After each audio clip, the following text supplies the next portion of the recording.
कैसे हो आप लोग। मैं मनदीप गौतम टारगेट इंस्टीट्यूट कांडला के ऑफिशियल चैनल पर आप लोगों का हार्दिक स्वागत करता हूं। जैसे कि आप सभी को पता है कि हम इंडियन आर्मी के प्रैक्टिस सेट करा रहे हैं, तो आज हम सेट करा रहे हैं अपना 4। यदि किसी बच्चे ने हमारे सेट नहीं देखे तो हमारे YouTube चैनल पर जाकर पिछले सेटों को देख सकता है। चलो आज स्टार्ट करते हैं अपना सेट नंबर 4। तो सेट नंबर 4 का हमारा पहला क्वेश्चन है बच्चों, अर्जुन पुरस्कार कब से शुरू किया गया था। तो अर्जुन पुरस्कार मैंने पिछली क्लासों में भी आपको कराया था, तो पुनः रिवाइज करते हैं अर्जुन अवार्ड के बारे में। तो बच्चों, जो अर्जुन अवार्ड है इसकी शुरुआत 1961 में हुई थी। शुरुआत की बात करें तो 1961 में शुरुआत हुई थी, और यदि राशि की बात करते हैं तो इसमें 5 लाख रुपए राशि दी जाती है, और 5 लाख रुपए के साथ अर्जुन की कांस्य प्रतिमा और प्लस प्रशस्ति पत्र प्रदान किया जाता है। तो 1961 में शुरुआत हुई, 5 लाख रुपए राशि, अर्जुन की प्रतिमा और प्रशस्ति पत्र अर्जुन पुरस्कार में दिए जाते हैं। तो पहले क्वेश्चन का आंसर क्या होगा, 1961 डी ऑप्शन करेक्ट है बच्चों। आगे चलते हैं अब हम अपने नेक्स्ट क्वेश्चन लेकर, क्वेश्चन नंबर 2। और क्वेश्चन नंबर 2 में है बच्चों, भारत में केंद्र शासित प्रदेशों की कुल संख्या है। कितने भारत में केंद्र शासित प्रदेश हैं। तो कुछ सभी बच्चों को पता होगा कि भारत में पहले केंद्र शासित प्रदेश 7 थे, उसके बाद 2 नए केंद्र शासित प्रदेश बनाए गए, और याद रखना है कौन कौन से बनाए गए। तो एक तो जम्मू कश्मीर बनाया गया बच्चों, और दूसरा लद्दाख। तो इसके साथ ही भारत में 9 केंद्र शासित प्रदेश हो गए। लेकिन बच्चों 9 होने के बाद एक केंद्र शासित प्रदेश का विलय दूसरे केंद्र शासित प्रदेश में कर दिया गया, अर्थात 2 से 1 केंद्र शासित प्रदेश बना दिया गया। संख्या 1 कम हो गई, 8 हो गई। अब देखते हैं कि वे 2 केंद्र शासित प्रदेश कौन से हैं जिनको 1 कर दिया गया। तो ये भी याद रखना आप लोगों को कि कितने केंद्र शासित प्रदेशों को 1 किया गया, तो 2 को किया गया, इससे संख्या घट गई। और वे 2 कौन से हैं बच्चों, दादर एवं नागर हवेली, दमन एवं दीव। तो इन 2 को 1 कर दिया गया। तो वर्तमान में केंद्र शासित प्रदेशों की संख्या बच्चों 8 है। कितनी है, 8। तो कौन सा ऑप्शन सही होगा, ए तो सही नहीं होगा, बी सही होगा। तो हमारा बी सही आंसर है 8। तो 8 केंद्र शासित प्रदेश है वर्तमान में। तो आगे चलते हैं बच्चों क्वेश्चन नंबर 3 को लेकर। अब क्वेश्चन नंबर 3 में है, भारतीय संविधान के निर्माता कौन है। देखो बच्चों, एक क्वेश्चन यहीं से बनता है, भारतीय संविधान की जननी, भारतीय संविधान की जननी। तो यहाँ पर अंबेडकर जी नहीं होगा बच्चों, यहाँ पर होगा ब्रिटेन का संविधान, ब्रिटेन का संविधान। ये क्वेश्चन भी एग्जाम में आ जाता है कि किसको भारतीय संविधान की जननी कहा जाता है। तो ब्रिटेन का संविधान जननी है, और क्वेश्चन है हमारा, भारतीय संविधान के निर्माता कौन है। तो किसको भारतीय संविधान के निर्माता कहा गया है बच्चों, तो डॉक्टर BR अम्बेडकर, भीमराव अम्बेडकर जी को संविधान के निर्माता की संज्ञा दी जाती है। तो ऑप्शन बी सही है। तो अब चलते हैं बच्चों हम अपने नेक्स्ट क्वेश्चन लेकर, क्वेश्चन नंबर 4। क्वेश्चन नंबर 4 में है, किस नदी को नमक की नदी कहा जाता है। तो नमक की नदी किसे कहते हैं, जो लूनी नदी है इसको नमक की नदी कहा जाता है। लूनी नदी को एक अंतर्वाही नदी भी कहा जाता है। लूनी नदी का जो पानी होता है उसमें खारापन होता है, यही कारण है कि इसको नमक की नदी कहा जाता है। यदि हम बात करते हैं उद्गम की, तो बच्चों लूनी नदी का उद्गम अजमेर की नाग पहाड़ी से होता है। कहाँ से होता है बच्चों?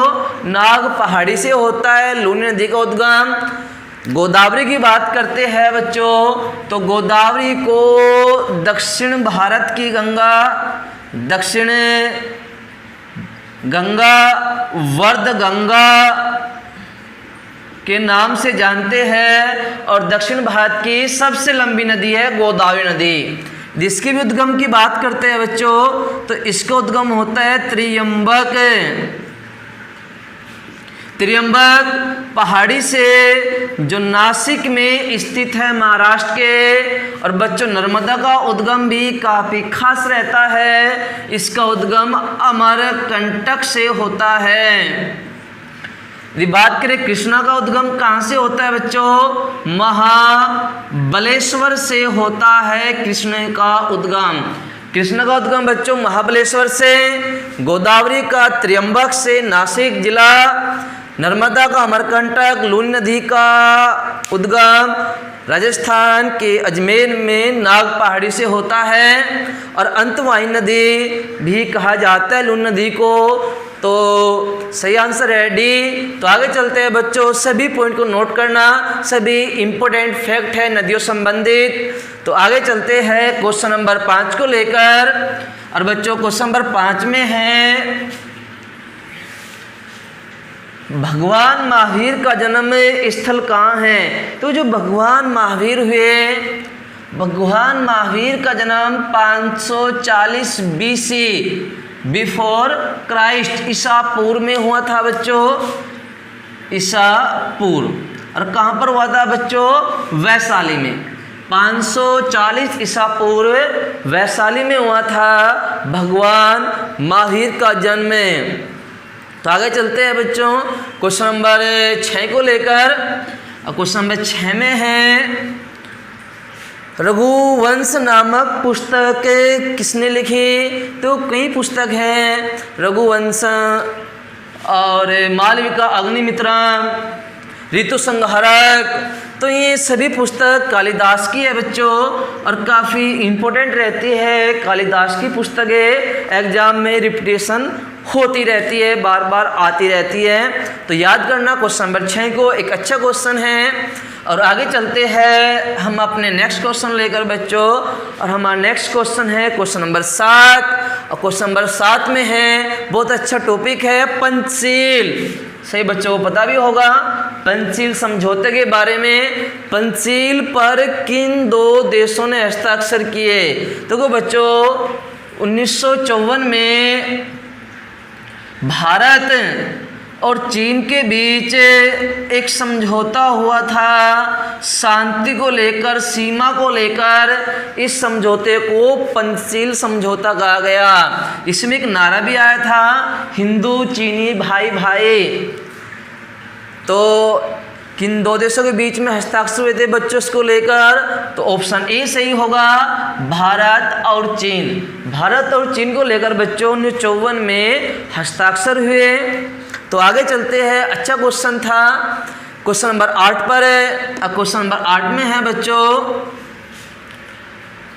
क्वेश्चन नंबर 8, प्रसिद्ध हजरत बल दरगाह कहाँ पर स्थित है? तो जो प्रसिद्ध हजरत बल दरगाह है, ये दरगाह श्रीनगर में स्थित है, श्रीनगर। और कई बार एक क्वेश्चन आता है बच्चों, श्रीनगर की स्थापना किसने की थी? तो अशोक ने की थी बच्चों।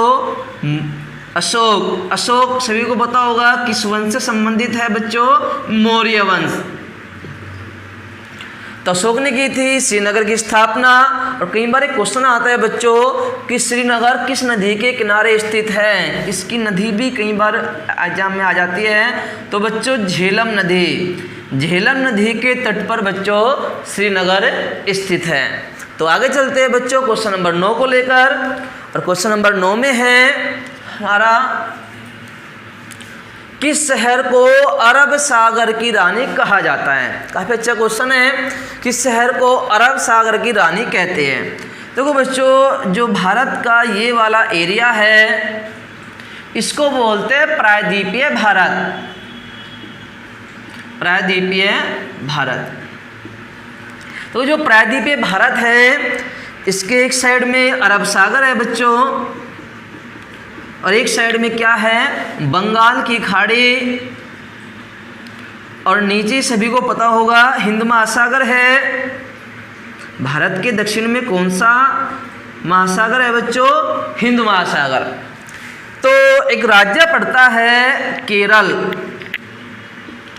एक राज्य पड़ता है बच्चों केरल, अरब सागर से तटीय सीमा बनाता है केरल। तो केरल का एक प्रसिद्ध शहर है कोचीन।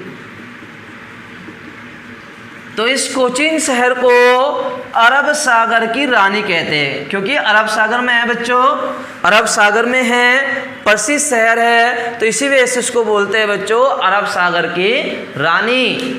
तो किस शहर को बोलेंगे अरब सागर की रानी, तो ऑप्शन ए सही होगा, कोचीन। कोचीन केरल का शहर है, एक प्रसिद्ध बंदरगाह भी है, तो इसको क्या बोलते हैं, अरब सागर की रानी। तो अरब सागर में पड़ता है। तो अब चलते हैं, समझ आया होगा बच्चों अपने नेक्स्ट क्वेश्चन को लेकर। नेक्स्ट क्वेश्चन है 10। तब देखते हैं नेक्स्ट क्वेश्चन 10 में क्या है, हुमायूं का मकबरा कहाँ स्थित है। चलो पहले देखते हैं कि हुमायूं कौन थे। सभी को पता होगा बच्चों को कि भारत में एक वंश आया मुगल वंश, और मुगल वंश का जो बच्चों संस्थापक था भारत में वो बाबर था। सही बच्चों को पता होगा कि बाबर मुगल वंश का संस्थापक था भारत में, और उसका जो लड़का था बाबर का वो हुमायूं था। और हुमायूं का लड़का बच्चों कौन था, अकबर बच्चों, अकबर। बाबर का लड़का हुमायूं, हुमायूं का लड़का अकबर था। तो जो हुमायूं था इसका जो मकबरा है बच्चों दिल्ली में स्थापित है। कहाँ पर, दिल्ली में। यदि बात करते हैं बाबर का, तो बच्चों कहाँ पर है मकबरा, काबुल में। बाबर का मकबरा काबुल में, हुमायूं का मकबरा कहाँ बच्चों, दिल्ली में। तो आंसर क्या सही होगा, हुमायूं का मकबरा कहाँ स्थित है बच्चों, दिल्ली में। हुमायूं कौन थे, अकबर के पिता और बाबर के लड़के थे हुमायूं। तो आगे चलते हैं बच्चों अपना क्वेश्चन लेकर, क्वेश्चन नंबर 11।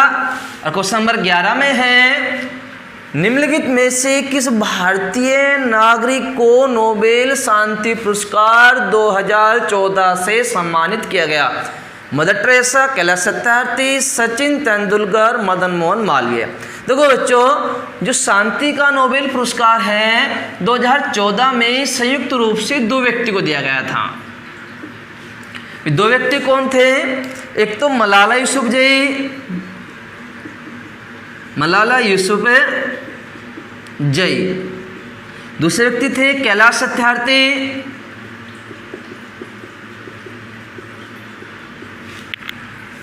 ये मलाला यूसुफजई पाकिस्तान की।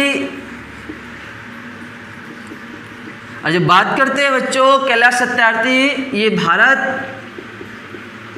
तो इसमें भारतीय पूछा है बच्चों, किस भारतीय को 2014 में दिया गया, तो भारतीय थे बच्चों कैलाश सत्यार्थी। यदि बात आती है कितनों को मिला, तो 2 व्यक्तियों को मिला था संयुक्त रूप से, मलाला यूसुफजई जो पाकिस्तान, कैलाश सत्यार्थी भारतीय। तो ऑप्शन क्या सही होगा बच्चों, ऑप्शन बी सही होगा, ऑप्शन बी करेक्ट है क्वेश्चन नंबर 11 का। अच्छा क्वेश्चन है। और उसके बाद चलते हैं क्वेश्चन नंबर 12 को लेकर।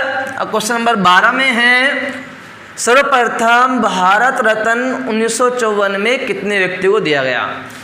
तो अब देखते हैं बच्चों, जो भारत रत्न है ये देश का सबसे बड़ा नागरिक सम्मान है, भारत में सबसे बड़ा नागरिक सम्मान है।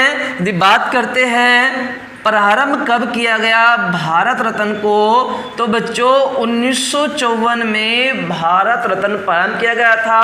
और सबसे पहली बार बच्चों 3 व्यक्तियों को दिया गया था 1954 में सबसे पहली बार भारत रत्न 3 व्यक्तियों को दिया गया। अब देखते हैं बच्चों 3 व्यक्ति कौन हैं जिनको सबसे पहली बार भारत रत्न दिया गया था 1954 में। पहले व्यक्ति डॉक्टर सर्वपल्ली राधा कृष्ण, दूसरे व्यक्ति सीवी रमन, और तीसरे व्यक्ति कौन थे बच्चों? सी राजगोपालाचारी। तो इन 3 व्यक्तियों को दिया गया था 1954 में पहली बार भारत रत्न। तो पूछा गया है क्वेश्चन में कितने व्यक्ति को दिया गया था बच्चों? तो 3 व्यक्ति को दिया गया था, ऑप्शन सी सही है हमारा। और 3 व्यक्ति के आपको नाम भी याद रखने हैं, वे 3 व्यक्ति कौन थे। तो आगे चलते हैं बच्चों अपने नेक्स्ट क्वेश्चन लेकर, क्वेश्चन नंबर 13। तो देखते हैं क्वेश्चन नंबर 13 में क्या है।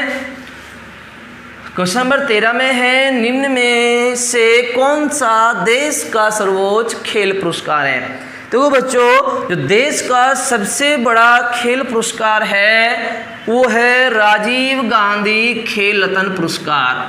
राजीव गांधी खेल रत्न पुरस्कार देश का सबसे बड़ा पुरस्कार है। यदि बात करते हैं कि शुरुआत कब हुई थी इस पुरस्कार की बच्चों, तो राजीव गांधी खेल रत्न पुरस्कार की शुरुआत 1991 में हुई थी, 1991 में हुई थी।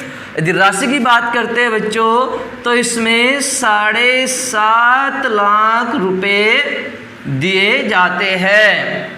7.5 लाख रुपए दिए जाते हैं। 1991 में शुरुआत हुई थी और देश का सबसे बड़ा खेल रत्न पुरस्कार है राजीव गांधी। तो आगे चलते हैं बच्चों क्वेश्चन नंबर 14 को लेकर। और क्वेश्चन नंबर 14 में है, भारत का राष्ट्रीय पशु कौन सा है? देखो बच्चों ये क्वेश्चन सभी को पता होगा, नॉर्मल क्वेश्चन है कि भारत का राष्ट्रीय पशु कौन सा है। तो शेर नहीं है बच्चों, चीता नहीं है, ऊंट नहीं है, तो सही बच्चों को पता होगा भारत का राष्ट्रीय पशु क्या है बच्चों? बाघ। बाघ भारत का राष्ट्रीय पशु है। तो ये क्वेश्चन अच्छा क्वेश्चन था वैसे, एक नॉर्मल क्वेश्चन था।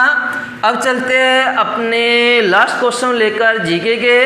इसके बाद जो अगली क्लास चलेगी वो साइंस की होगी, सेट 4 की ही। तो 15वां क्वेश्चन है, साइना नेहवाल किस खेल से संबंधित है?